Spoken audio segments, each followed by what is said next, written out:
Hello viewers, easy Bengali math এই YouTube চ্যানেলে তোমাদের সবাইকে স্বাগত।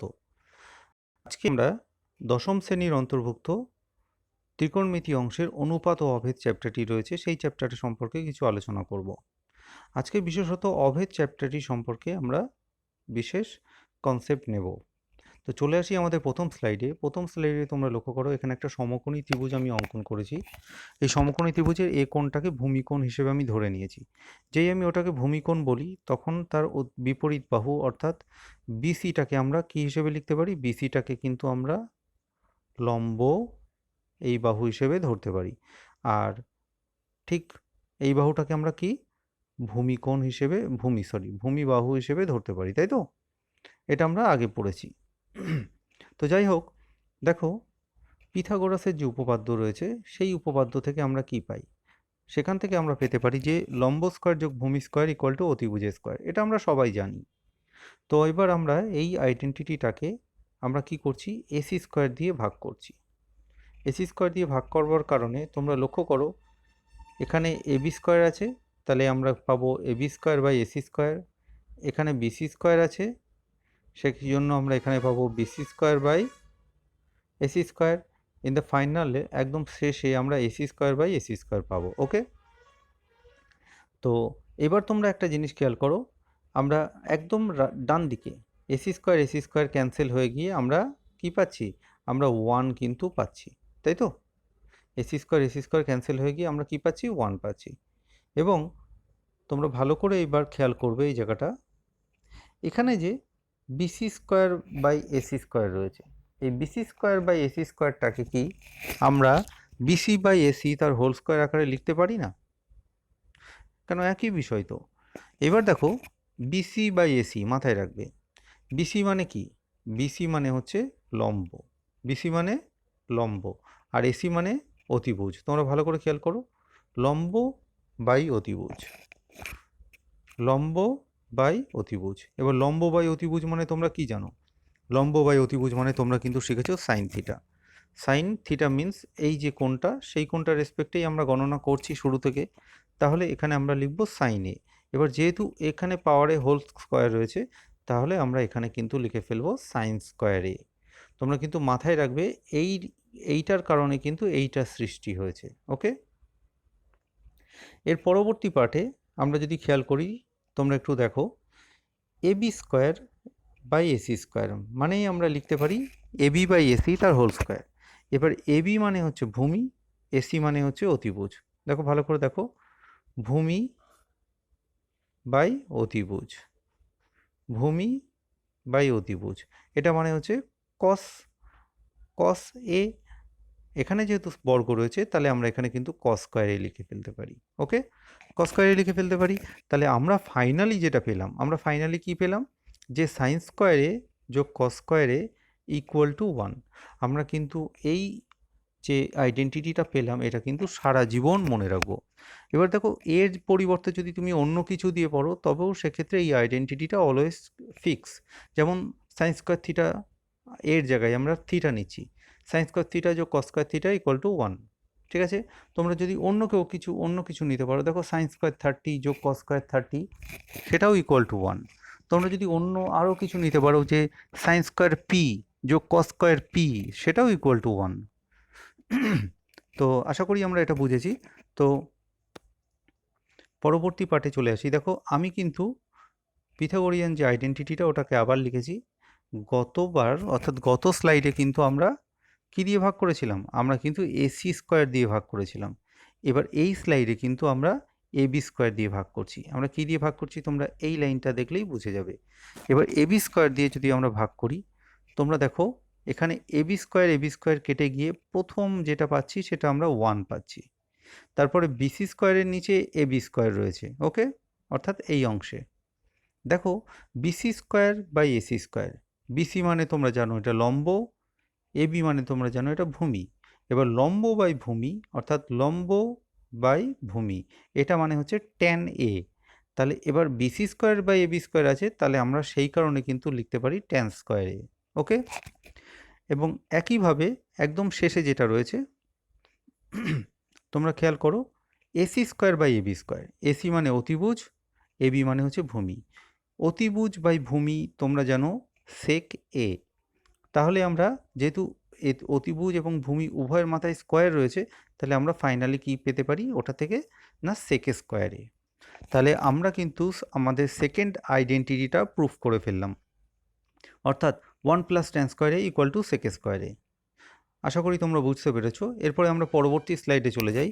পরবর্তী স্লাইডে ঠিক একই রকমভাবে আমি ওই পিথাগোরিয়ান যে উপপাদ্য থেকে যেটা পাই সেটাই আমি আবার লিখেছি।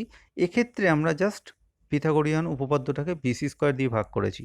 বিসি স্কোয়ার করার কারণে তোমরা একটু ভিডিওটি পজ করে একটু দেখে নাও যে এর ক্ষেত্রে ক্যালকুলেশনটা কিভাবে করা হয়েছে। তো আশা করি আগের দুটোর মতো এটার বিশেষ আলাদা কিছু নেই, তাই তোমরা কিন্তু এটা সহজেই বুঝতে পারবে। আমি কিন্তু ভিউয়ার্স এটা তোমাদের জন্য রেখে দিলাম যাতে এটা তোমরা নিজেরা করতে পারো। ওকে, আর যাদের অসুবিধা হবে তারা ভিডিওটি একটু পজ করে একটু দেখে নেবে যে কিভাবে ক্যালকুলেশনটা করা হয়েছে। পরবর্তী স্লাইডে যদি আমরা চলে যাই, দেখো এই স্লাইডে আমি কি এনেছি। এখানে আমি এই যে আইডেন্টিটিটা এটা আমি ধরো সাপোজ প্রুফ করেছি। এইবার আমরা এর আগের ক্ষেত্রে কি করেছি, আমরা টোটাল ব্যাপারটাই জিওমেট্রিক্যালি প্রুফ করেছি, অর্থাৎ এই সূত্রটা কিন্তু আমরা জিওমেট্রিক্যালি প্রমাণ করেছি। এবার আমি কি শেখাবো তোমাদের, এই সূত্র থেকে আমি কি করে এই সূত্রটা পেতে পারি। ইন দ্য সেম ওয়ে এই সূত্রটা, অর্থাৎ প্রথম এই সূত্রটা থেকে কি করে এই সূত্রটা পেতে পারি। তো স্লাইডটা একটু ভালো করে খেয়াল করো, আমি একটু ইলাবোরেট করছি। দেখো এই সূত্রে, অর্থাৎ এই ক্ষেত্রে এই আইডেন্টিটিতে অভেদটিতে আমরা যদি উভয় দিকে কস স্কোয়ার থিটা দিয়ে ভাগ করে দিই, দেখো আমি কিন্তু কস স্কোয়ার থিটা দিয়ে ভাগ করেছি, তাহলে সেক্ষেত্রে কি পেয়েছি, দেখো রাইট সাইডে কিন্তু পেয়েছি সেক স্কোয়ার থিটা। কেন কি 1/cos square theta equal to sec square theta, তোমরা নিশ্চয়ই সবাই জানো এটা। এর পরবর্তী ক্ষেত্রে তোমরা লেখো আমরা sine square theta by cos square theta পেয়েছি এবং cos square theta by cos square theta. Finally আমরা কি পেয়েছি, ট্যান স্কোয়ার থিটা, আর এখানে 1 আর এখানে সেক স্কোয়ার থিটা।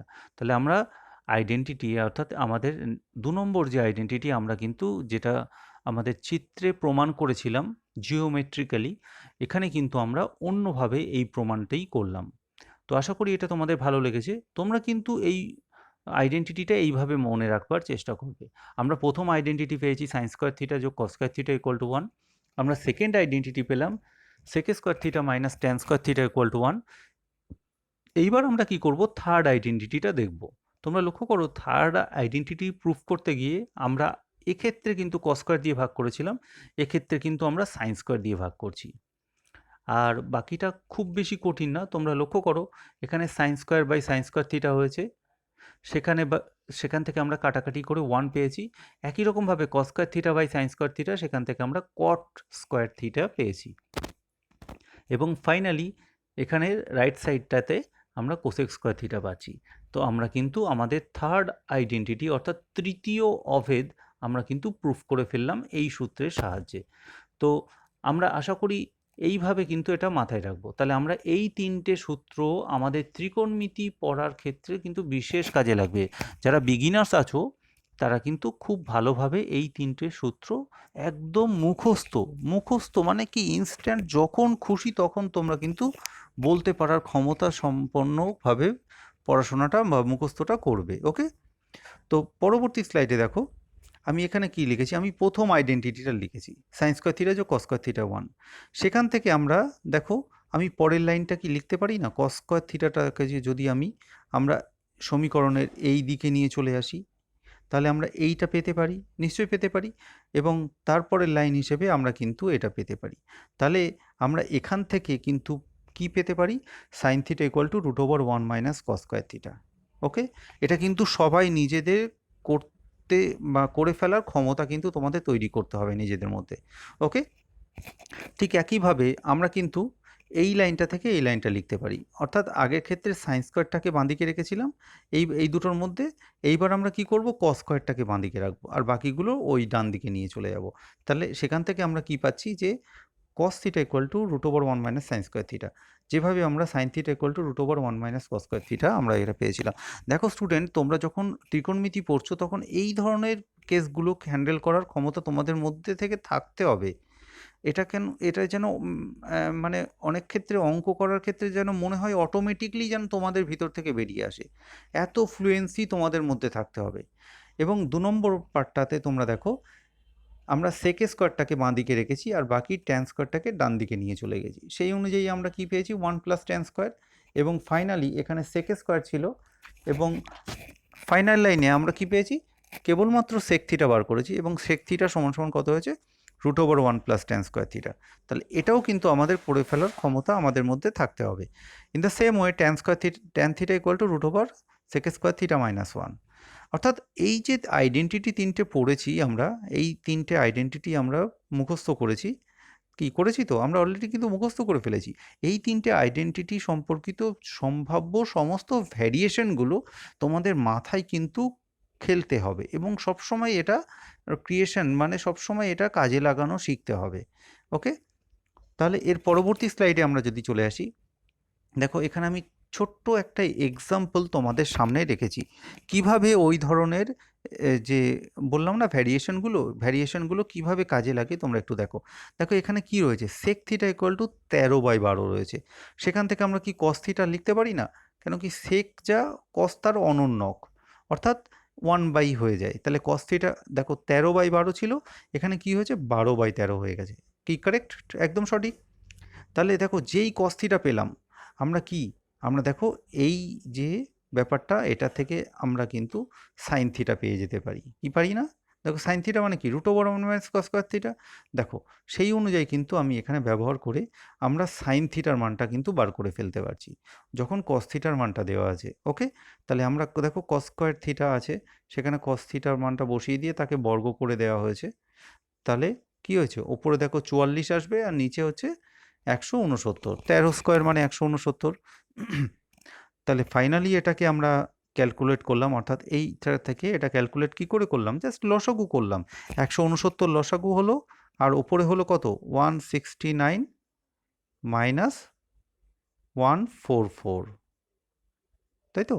এটা বিয়োগ করলে কত হচ্ছে, বিয়োগ করলে হচ্ছে 25।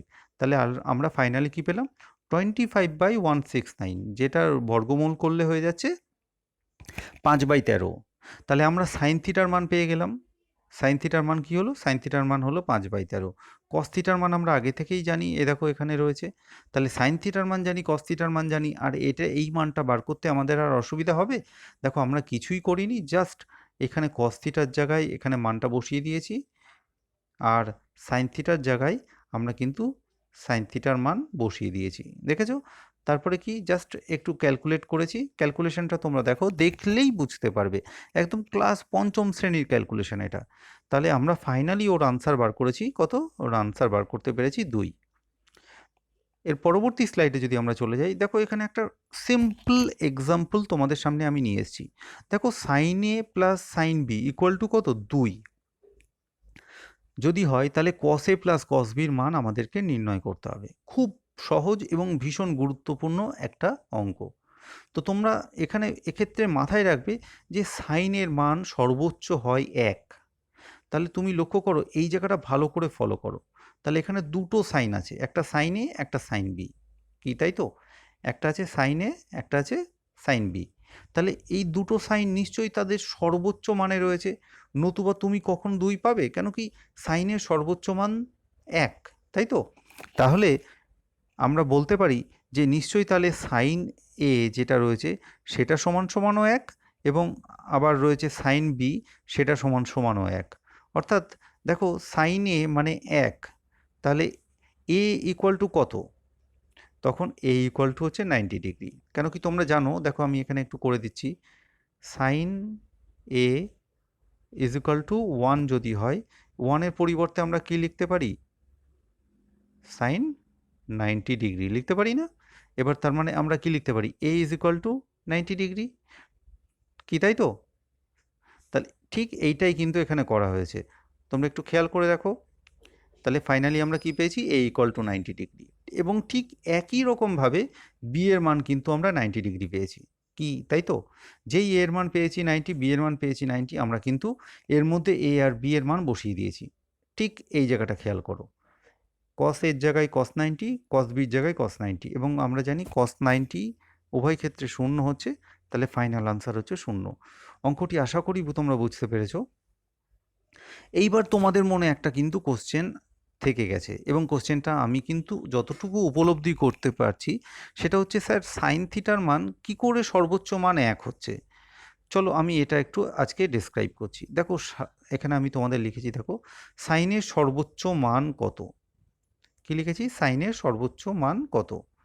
সাইন এ হতে পারে, এখানে তুমি এ মানে সবসময় বুঝবে না এ, এখানে সাইন থিটা হতে পারে, এখানে হতে পারে সাইন পি। যাই হোক না কেন, সাইন অপেক্ষকের সর্বোচ্চ মান কিন্তু কত, এটা আমরা আজকে দেখব।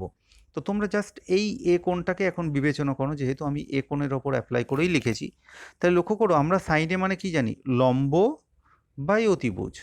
এইবার তুমি চিত্রটা পরপর খেয়াল করতে থাকো। দেখো এই চিত্রটা আর এই চিত্রটার মধ্যে তফাৎ কি দেখেছো? এই দুটো চিত্রের মধ্যে দেখো, এর ভূমিটা হচ্ছে বড়, তার ভূমিটা ছোট, তার ভূমিটা আরও ছোট, কিন্তু আর বাকি দুটো বাহু কিন্তু অনেকটা একই রকম রয়েছে। তাহলে সেক্ষেত্রে তোমরা একটা জিনিস খেয়াল করো, বাকি দুটো বাহু একই রকম না, অতিভুজটা ক্রমশ ছোট হতে হতে থেকেছে।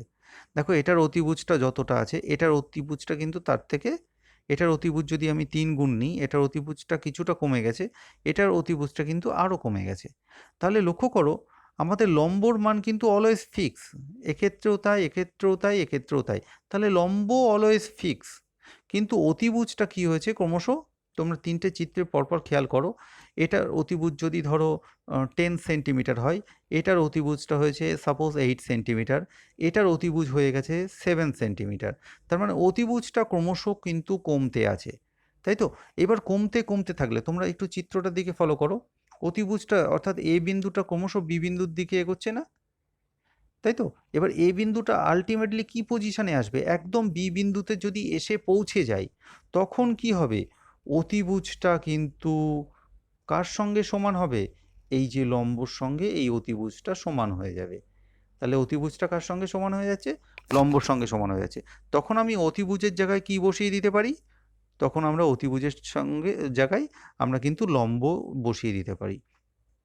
তাহলে সেক্ষেত্রে লম্ব আর এদিকে অতিভুজের জায়গায় লেখা লম্ব কেটে গিয়ে আলটিমেট আনসার কত হচ্ছে? 1। দেখো এই কারণেই কিন্তু সাইন এর সর্বোচ্চ মান আমরা কিন্তু 1 পেয়ে থাকি। এইবার তোমাদের মনে আরেকটা কোশ্চেন আসতে পারে, যে থিটা যখন পুরোক্ষণ, অর্থাৎ এ কোণ যখন, পুরোক্ষণ না, সূক্ষ্মকোণ, তখন সাইন এ এর সর্বনিম্ন মানটা তাহলে কত হবে? স্যার আমাকে একটু বুঝিয়ে দিন। তো এর জন্য আমি তোমাদের জন্য আরেকটা স্লাইড এনেছি, তোমরা এক্ষেত্রে লক্ষ্য করো। এক্ষেত্রে আমি কি করেছি, আমরা এই ত্রিভুজের ভূমিটাকে অলওয়েজ ফিক্স রেখেছি, ভূমিটা কিন্তু চেঞ্জ হয়নি। জাস্ট কি চেঞ্জ হয়েছে? আমরা লম্বটাকে ক্রমশ ছোটতে পরিণত করেছি। লম্বটা কি হয়েছে? ক্রমশ ছোট হয়েছে। দেখো সিটা বি বিন্দুতে এসে যদি পরিণত হয়, দেখো সিটা ক্রমশ বি এর দিকে অগ্রসর হয়েছে না? এবার সিটা যদি একদম বি বিন্দুতে পরিণত হয়, তখন লম্ব বলে কোনো বাহু থাকবে? লম্ব বলে কোনো বাহু থাকবে না, তখন হয়ে যাবে ওপর পাটটা হয়ে যাবে 0, কি সঠিক তো? ওপর পাটটা হয়ে যাবে 0, আর নিচে অতিভুজের দৈর্ঘ্য যাই থাকুক না কেন, এবার 0 বাই সামথিং, তখন সেক্ষেত্রে কি হয়ে যায়? 0 বাই সামথিং ইকুয়াল টু কি? 0। তার মানে আমরা তখন বলতে পারি যে সাইন এ এর সর্বনিম্ন মান 0। তো ভিউয়ার্স তোমরা এক্ষেত্রেও মাথায় রাখবে যে সাইনের মান যেমন সর্বোচ্চ মান 1, এবং যখন মাথায় রাখবে থিটা যখন হচ্ছে সূক্ষ্মকোণ, তখন কিন্তু সাইনের মান 0, কিন্তু যখন উঁচু ক্লাসে তোমরা উঠবে, তোমরা তখন শিখবে সাইন এ এর সর্বনিম্ন মান হচ্ছে -1। এখন অত কিছু মাথায় ঢোকার তোমাদের দরকার নেই, এখন জাস্ট এটুকু মাথায় রাখো, সাইন এর সর্বনিম্ন মান হচ্ছে 0, আর সাইন এর সর্বোচ্চ মান হচ্ছে 1। ঠিক একই রকমভাবে কসের ক্ষেত্রেও কিন্তু প্রমাণ করা যায়, কসের সর্বোচ্চ মান 1। তো ভিউয়ার্স তোমরা কিন্তু এটা বাড়িতে খাতায় কলমে এটা করবার চেষ্টা করবে, এবং আমাকে জানাবে যে এটা কিভাবে হলো। তো এবং আরেকটা জিনিস তোমরা মাথায় রাখো, ট্যানের সর্বোচ্চ মান কিন্তু ইনফাইনাইট। তোমরা চাইলে কিন্তু এটাও আমাকে কমেন্ট সেকশানে জানাও যে কি করে হচ্ছে। যদি অসুবিধা হয় আমি অবশ্যই তোমাদেরকে বোঝাবার চেষ্টা করব, প্রয়োজন হলে আলাদা একটা ছোট ভিডিও আনবো যে ট্যানের মান কি করে ইনফাইনাইট হচ্ছে, স্যার একটু আমাকে বোঝান। এটা আশা করি তোমরা পারবে, যেহেতু আমি চিত্রের কনসেপ্টটা তোমাদের ধরিয়ে দিয়েছি যে কী করে সাইনের সর্বোচ্চ মান 1 হচ্ছে, কসের সর্বোচ্চ মান কী করে 1 হবে সেটা তোমরা দেখাও, আর ট্যানের সর্বোচ্চ মান কী করে ইনফাইনাইট হচ্ছে এটা কিন্তু আমাকেই কমেন্ট সেকশনে তোমরা জানাও। তো আমরা চলে এসেছি একদম শেষ স্লাইডে। তো ভিউয়ার্স, থ্যাংক ইউ ভিডিওটি দেখবার জন্য। তো ভিডিওটি যদি ভালো লেগে থাকে, আমার এই চ্যানেলটি নতুন আমি তৈরি করেছি, ইজি বেঙ্গলি ম্যাথ, এই চ্যানেলটিকে অবশ্যই তোমরা একটু সাবস্ক্রাইব করে দিও, আর প্রয়োজন হলে একটু লাইক করো, আর একটু বন্ধুদের, মানে তোমাদের যারা নিকট বন্ধু রয়েছে যারা দশম শ্রেণীতে পড়ে তাদেরকে একটু কাইন্ডলি শেয়ার করে দিও। তাতে কি হবে, আমার ভিডিওটি করতে আরও বেশি ভালো লাগবে, কেন কি যত বেশি ভিউয়ার্স এরা দেখবে তত বেশি আমার ভিডিওটি করতে ভালো লাগবে, আমার আরও বেশি ভালো লাগবে যে অনেক স্টুডেন্ট এটা দেখছে। তো থ্যাংক ইউ। আমার সফলতা তখনই আসবে যখন এটা অনেক ছড়িয়ে পড়বে। ধন্যবাদ স্টুডেন্ট, ধন্যবাদ ভিউয়ার্স।